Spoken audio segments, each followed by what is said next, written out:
जय मसीह अनि नमस्कार आदरणीय दर्शकवृन्द, म पास्टर सङ्गम केसीको तर्फबाट आजको वचन मैले भजन सङ्ग्रह 118 को 1 पद र 29 पदबाट लिएको छु, जहाँ एउटै शब्द दोहोऱ्याइएको छ। यसरी लेखिएको छ।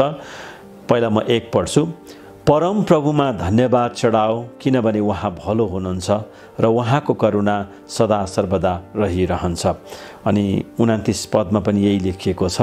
परम प्रभुलाई धन्यवाद चढाओ, किनभने उहाँ भलो हुनुहुन्छ र उहाँको करुणा सदा सर्वदा रहिरहन्छ। जुन मानिसले परमेश्वरलाई विश्वास गरेको छ र उहाँको पुत्र येशू ख्रीष्टलाई प्रभु र मुक्तिदाता भनेर आफ्नो जीवनमा स्वीकार गरेको छ र जीवनभर येशू ख्रीष्टको पछि हिँड्ने र येशू ख्रीष्ट परमेश्वरको पुत्रमाथि विश्वास गरेर जीवनभर उहाँको पछि हिँड्ने निर्णय जसले गरेको छ, उसको जीवनमा परमेश्वरले निरन्तर आशिष ल्याउनु नै हुन्छ। अनि परमेश्वरले मानिस जातिलाई यस अर्थमा सृष्टि गर्नुभयो कि मानिसले परमेश्वरको महिमा गरोस्, परमेश्वरलाई धन्यवादको बलिदान चढाओस्, परमेश्वरको प्रशंसा गरोस्। यस अर्थमा परमेश्वरले मानिसलाई आफ्नै स्वरूपमा सृष्टि गर्नुभयो। अनि प्रभु येशू पनि चाहनुहुन्छ हरेक मानिसले उहाँको वचन सुनोस्, उहाँको वचनलाई सिरोपर गरोस् र परमेश्वरले दिनुभएको आशिषमा, ख्रीष्ट येशूले दिनुभएको आशिषमा, अनुग्रहमा, कृपामा रमाओस्, धन्यवादी बनोस्, कृतज्ञ बनोस्। परमेश्वर यही चाहनुहुन्छ, प्रभु येशू ख्रीष्ट यही चाहनुहुन्छ। त्यसै कारण भजन लेख्नेले पनि भन्छन्, परम प्रभुमा धन्यवाद चढाओ, किनभने उहाँ भलो हुनुहुन्छ र उहाँको करुणा सदा सर्वदा रहिरहन्छ।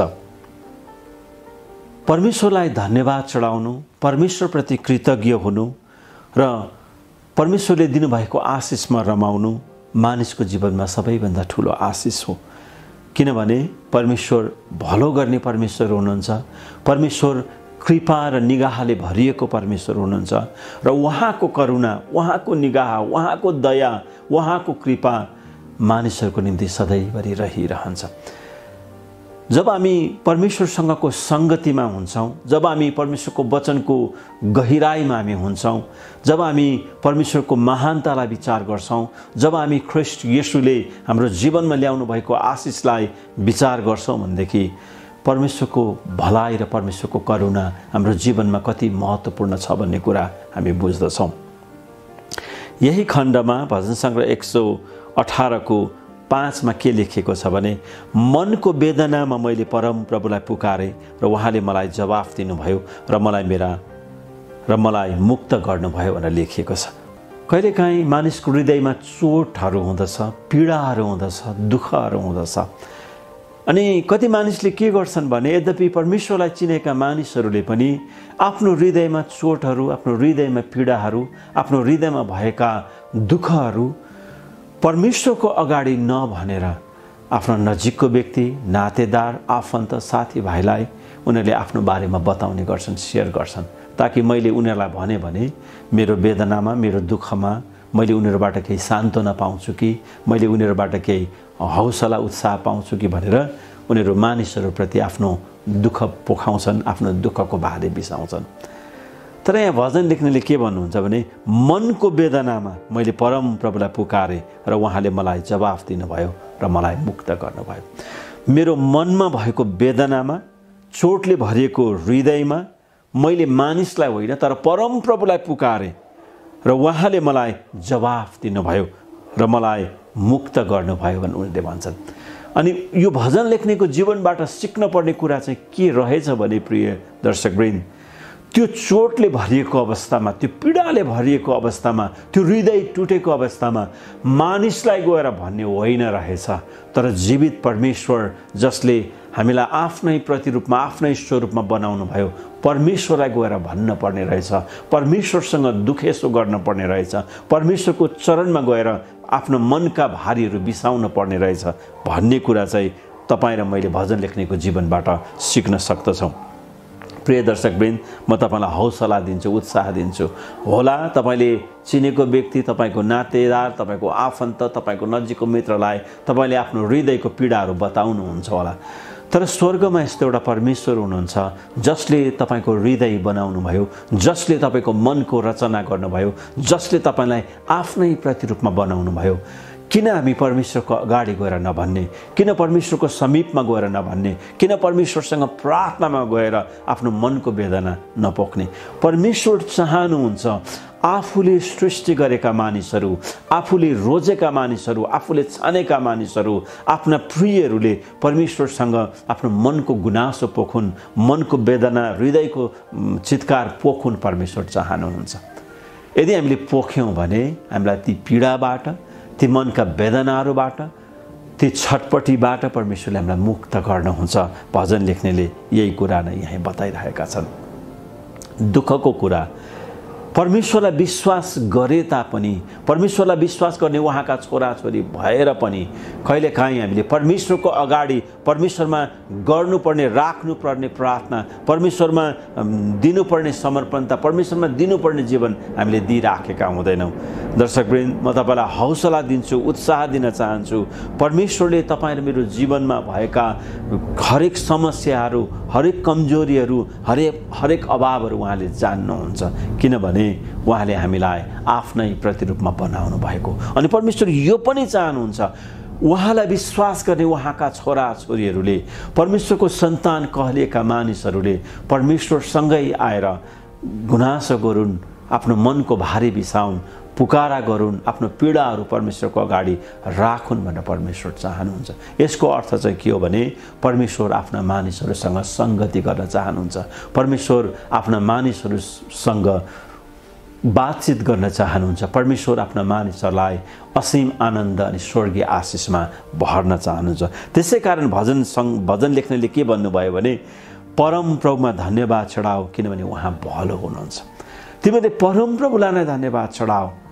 उहाँ चाहिँ भलो गर्ने परमेश्वर हुनुहुन्छ, उहाँ चाहिँ भलाइ गर्ने परमेश्वर हुनुहुन्छ। उहाँको करुणा सदा सर्वदा रहिरहन्छ। उहाँको करुणा सधैँभरिको निम्ति अनन्त अनन्तसम्म रहिरहन्छ भन्ने कुरा भजन लेख्नेले यो कुरा बताइराखेका छन्।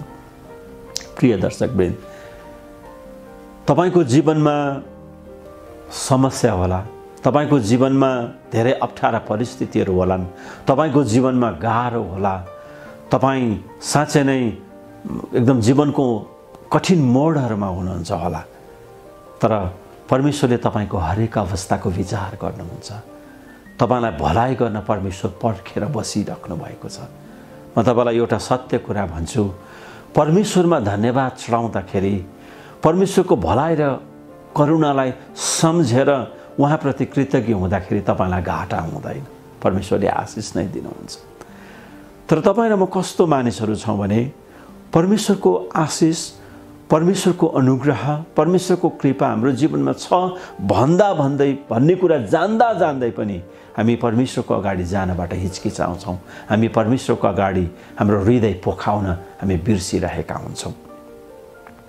हो, तपाईँ व्यस्त हुनुहुन्छ, म व्यस्त छु, तर तपाईँ र म भन्दा पनि परमेश्वर अझै व्यस्त हुनुहुन्छ। तपाईँ र मलाई प्रेम गर्नको निम्ति, तपाईँ र मलाई भलाइ गर्नको निम्ति, तपाईँ र मेरो जीवनमा असीमित आशिषहरू ल्याउनको निम्ति र तपाईँ र मलाई आत्मिकी परिपक्वतातिर डोर्याउनको निम्ति र तपाईँ र मेरो जीवनबाट धन्यवादका बलिहरू स्वीकार गर्नको निम्ति, लिनको निम्ति परमेश्वर व्यस्त हुनुहुन्छ। म तपाईलाई यो कुरा स्पष्ट रूपमा भन्न चाहन्छु, उहाँको करुणा तपाईँ र मेरो जीवनमा सदैव रहिरहन्छ।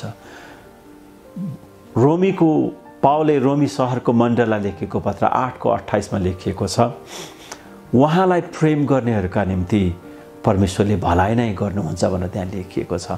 पावलले रोम शहरको मण्डललाई लेखेको पत्र 8:28 उहाँको अभिप्राय अनुसार बोलाइएकाहरूका निम्ति परमेश्वरले भलाइ नै गर्नुहुन्छ भनेर त्यहाँ लेखिएको छ।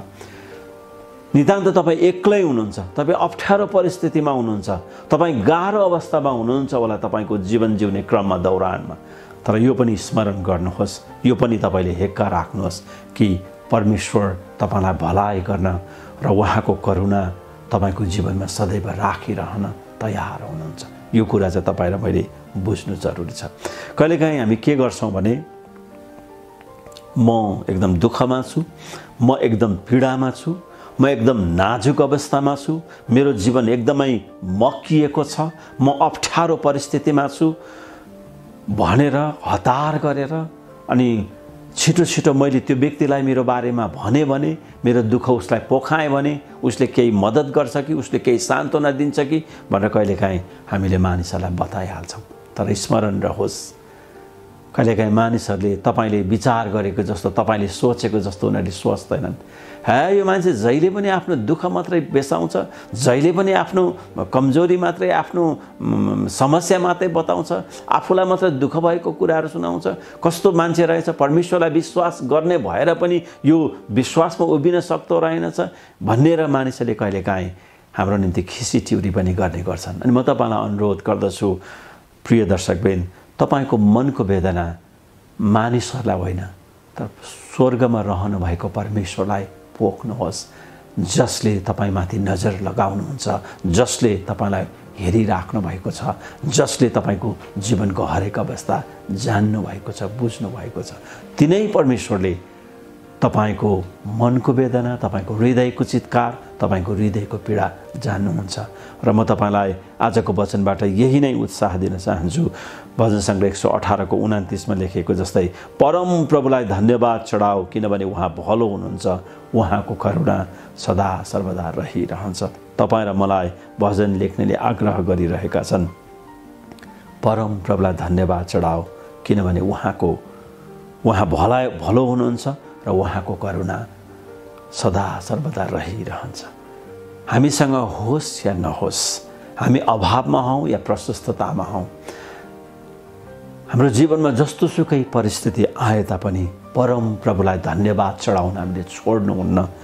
परमेश्वरको निगाह, परमेश्वरको प्रेम, परमेश्वरको कृपालाई सम्झेर उहाँले हामीलाई भलाइ नै गर्नुहुन्छ, उहाँको करुणा हाम्रो जीवनमा सदा सर्वदा रहि नै रहन्छ भनेर परमेश्वरप्रति कृतज्ञ हुन, परमेश्वरप्रति धन्यवादी हुन हामीले छोड्नुहुन्न। कतिन्जेल संसारमा परमेश्वरले राख्नुहुन्छ, जतिन्जेल परमेश्वरले तपाईँ र मलाई यस पृथ्वीमा, यस धरतीमा राख्नुहुन्छ, परमेश्वरप्रति धन्यवादी हुन, उहाँको भलाइ र उहाँको करुणालाई सम्झिरहन र परमेश्वरप्रति कृतज्ञ हुन हामीले सिक्नु पर्दछ। आज नभए भोलि, भोलि नभए पर्सि हाम्रो जीवनमा परमेश्वरले निश्चय पनि आफ्नो भलाइ, आफ्नो करुणा राखिरहनुहुन्छ र उहाँप्रति सधैँ धन्यवादी हुन हामीले सिक्नु पर्दछ। म तपाईँलाई यही हौसला दिन्छु, किनभने मानिसले मानिसलाई बिर्सन सक्छन् तर परमेश्वरले मानिसलाई कहिल्यै पनि बिर्सनुहुन्न। किनभने परमेश्वरले तपाईँ र मलाई उहाँको महिमा गरौँ, उहाँको प्रशंसा गरौँ भनेर ख्रीष्ट येशूमा आफ्नै प्रतिरूपमा परमेश्वरले हामीलाई बनाउनु भयो, सृष्टि गर्नुभयो, ताकि हाम्रो जीवनबाट ख्रीष्ट येशू प्रभुको त्रिएक परमेश्वरको महिमा भइरहेको होस् र उहाँलाई हामी सदैव धन्यवाद चढाउन सकौँ। यही उद्देश्यको साथ परमेश्वरले तपाईँ र मलाई आफ्नो स्वरूपमा बनाउनु भयो, ताकि हामी सधैँभरि उहाँप्रति धन्यवादी बनाऊँ, उहाँप्रति कृतज्ञ बनाऊँ, किनभने उहाँले तपाईँ र मलाई येशू ख्रीष्टमा सित्तैमा अनन्त जीवन दिनुभएको छ। र अन्तमा म तपाईँलाई यही अनुरोध गर्छु, आग्रह गर्छु, तपाईँको जीवनमा जस्तो सुकै परिस्थिति आए तापनि परमेश्वरप्रति धन्यवादी हुन, परमेश्वरप्रति कृतज्ञ हुन, परमेश्वरले दिनुभएको आशिषहरूमा रमाउन, परमेश्वरले राख्नुभएको असल योजनामा खुसी हुन नछोड्नुहोस्, किनभने उहाँ भलो गर्ने परमेश्वर हुनुहुन्छ र उहाँको करुणा सदा सर्वदा रहिरहन्छ। किनभने उहाँ दया, माया, करुणा र अनुग्रहले भरिएको परमेश्वर, निगाह पठाउने परमेश्वर हुनुहुन्छ। परमेश्वरले आजको वचनमा तपाईँलाई प्रशस्त आशिष दिनुभएको होस्।